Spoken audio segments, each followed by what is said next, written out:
दोस्तों लूना 25 चांद की तस्वीरें लेता रह गया और इधर चंद्रयान 3 ने बड़ा खेला कर दिया। चंद्रयान 3 ने एक और लूनर ऑर्बिट मनूवर को अंजाम दे दिया है और 100 बाई 100 किलोमीटर के ऑर्बिट में चक्कर काट रहा है। यानी अब 100 किलोमीटर दूर है हमसे चांद की वो सतह जहां पर आज तक कोई भी देश लैंड नहीं कर पाया है। और रूस का लूना 25 भी चांद के ऑर्बिट में इंटर कर चुका है। लूना 25 ने जो तस्वीरें भेजी हैं, अगर हम उसकी तुलना चंद्रयान 3 की तस्वीर से करें तो आपको इन दोनों यानों की टेक्नोलॉजी में काफ़ी अंतर पता चलेगा। लेकिन जब रूस का रोसकोसमोस पूरी दुनिया को यह तस्वीर दिखाने में व्यस्त था और ये बता रहा था कि लूना 25 में लगे कैमरे सही से काम कर रहे हैं और वो किस तरह से चांद के ऑर्बिट में एंटर कर चुका है, तभी इसरो ने यह खबर दी कि चंद्रयान 3 का प्रपल्सन मॉड्यूल और लैंडर अलग हो चुका है। हालांकि अभी यान के लिए कई मुसीबतें आने वाली हैं। आज इसरो ने वो बटन दबा दिया जिससे हमारा प्रपल्सन मॉड्यूल और लैंडर मॉड्यूल अलग हो गए। इस स्टेप को करना इसरो के लिए काफ़ी अहम था। इसमें कहीं भी कोई भी गलती चंद्रयान 3 को चांद की सतह पर सॉफ्ट लैंडिंग करने में डिले कर सकती थी। इस बीच काफ़ी तेज़ी से काफ़ी स्पीड से आता लूना 25 चांद के दूसरे ऑर्बिट में एंटर कर चुका है। लूना 25 भी इस वक्त 96 बाई 100 किलोमीटर वाले ऑर्बिट में चक्कर काट रहा है और ऐसे में अगर इसरो प्रपल्सन मॉड्यूल को और लैंडर मॉड्यूल को अगर अलग नहीं करता तो लूना 25 चांद के थोड़ा और करीब पहुंच जाता। चंद्रयान 3 का प्रपल्सन मॉड्यूल और लैंडर मॉड्यूल दोनों ही इस वक्त 100 बाई 100 किलोमीटर वाले चक्कर लगा रहे हैं। इसके बाद 18 से 19 अगस्त तक लैंडर मॉड्यूल धीरे धीरे नीचे उतरते हुए 23 बाई 100 किलोमीटर के ऑर्बिट में पहुंचेगा और यही वो 30 किलोमीटर का मार्क है जहां से हमारा चंद्रयान 3 सॉफ्ट लैंडिंग की शुरुआत करेगा। यानी एक हिसाब से चंद्रयान 3 ने अपनी लैंडिंग की शुरुआत कर दी है, लेकिन यहाँ पर लैंडर को हॉरिजॉन्टली से वर्टिकल करना काफ़ी ज़रूरी है। यानी लैंडर के लेग्स चांद की सतह की तरफ होने चाहिए, क्योंकि इस स्थिति में लैंडर को आराम से उतारा जा सकेगा। लैंडर के पोजीशन को वर्टिकली करने के बाद वो आखिरी 15 मिनट शुरू हो जाएंगे, जिसे इसरो के वैज्ञानिक 15 मिनट्स ऑफ टेरर नाम देते हैं। सबसे पहले इस तरह के शब्दों का इस्तेमाल अमेरिकी अंतरिक्ष एजेंसी नासा ने नवंबर 2011 में मंगल ग्रह के लिए अपना क्यूरियोसिटी लैंडर लॉन्च करते वक्त किया था।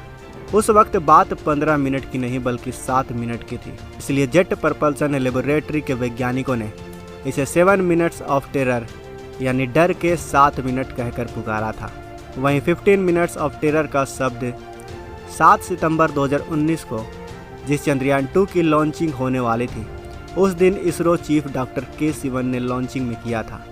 उन्होंने कहा था कि चांद पर विक्रम लैंडर को उतरने में 15 मिनट लगेंगे। ये लैंडिंग काफ़ी मुश्किल होगी और इसमें कुछ भी अनहोनी हो सकती है, इसीलिए यह 15 मिनट ऑफ टेरर यानी डर के 15 मिनट होंगे।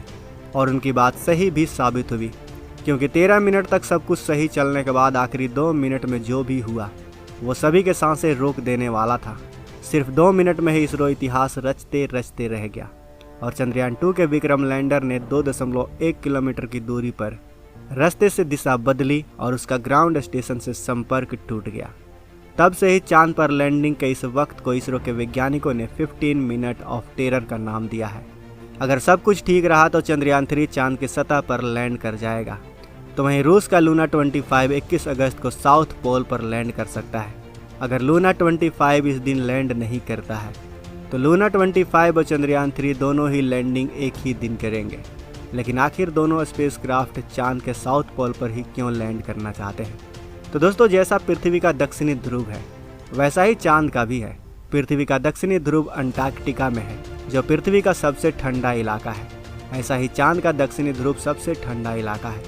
चांद के दक्षिणी ध्रुव पर अगर कोई अंतरिक्ष यात्री खड़ा होगा तो उसे सूरज होराइजन की लाइन में नजर आएगा, यानी वो सूर्यास्त की तरह चांद की सतह से लगता हुआ और चमकता हुआ नजर आएगा। इस इलाके के ज़्यादातर हिस्सों में छाया रहता है, क्योंकि सूर्य की किरणें तिरछी पड़ती हैं। इस कारण यहाँ तापमान कम होता है। ऐसे में इस इलाके में हमेशा छाया रहने और तापमान कम होने की वजह से यहाँ पानी और खनिज हो सकते हैं। पानी होने के सबूत तो हमारे पहले मून मिशन चंद्रयान ने ही दे दी थी। वहीं चंद्रयान 3 का मकसद चांद के दक्षिणी ध्रुव पर सॉफ्ट लैंडिंग करना है। लेकिन चंद्रयान 3 के 3 मकसद हैं। पहला, विक्रम लैंडर की चांद की सतह पर सुरक्षित और सॉफ्ट लैंडिंग करना। दूसरा, प्रज्ञान रोवर की चांद की सतह पर चलाकर दिखाना। और तीसरा, चांद के साउथ पोल पर रिसर्च करना। विक्रम लैंडर के साथ 3 और प्रज्ञान रोवर के साथ 2 पेलोड होंगे। रोवर भले ही लैंडर से बाहर आ जाएगा, लेकिन ये दोनों आपस में कनेक्ट रहेंगे। रोवर को भी जानकारी मिलती रहेगी। रोवर को जो भी जानकारी मिलेगी वो लैंडर को भेजेगा और फिर लैंडर प्रपल्शन मॉड्यूल तक पहुंचाएगा और फिर वो अपना सारा डेटा इसरो तक पहुंचा देगा। लैंडर और रोवर के पेलोड चांद की सतह का अध्ययन करेंगे।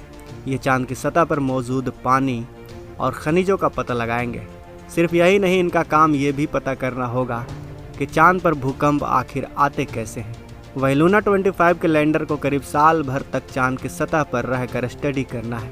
वहीं चंद्रयान 3 के लैंडर और रोवर की मिशन लाइफ चंद्रमा के 1 दिन के बराबर यानी धरती के 14 दिन के बराबर होगा। चांद के दक्षिणी ध्रुव में वैज्ञानिकों की दिलचस्पी इसलिए भी है क्योंकि वैज्ञानिकों को लगता है कि यहाँ पर बर्फ जमा हो सकता है।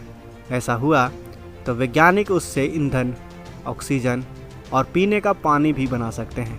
शायद आपको पता ना हो, लेकिन चांद पर स्पेस स्टेशन बनाने का सपना भी देश देख रहा है, क्योंकि चांद का पतला एटमॉस्फेयर होने की वजह से वहाँ से स्पेस पर रिसर्च करना काफ़ी आसान हो जाएगा।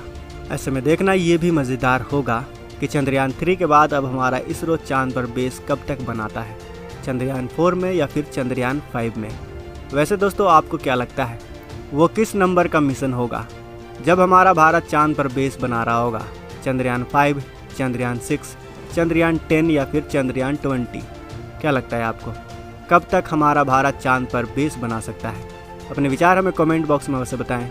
वीडियो अच्छी लगी हो, हमारे वैज्ञानिकों का काम अच्छा लगा हो और अगर आपको चंद्रयान के बारे में जानकर गर्व महसूस हुआ हो तो इस वीडियो को लाइक करें, अपने दोस्तों के साथ शेयर करें और अगर आपने अभी तक इस चैनल को सब्सक्राइब नहीं किया है तो इस चैनल को भी सब्सक्राइब कर लें। मिलते हैं अगले वीडियो में। वीडियो के अंत तक बने रहने के लिए आपका दिल से धन्यवाद।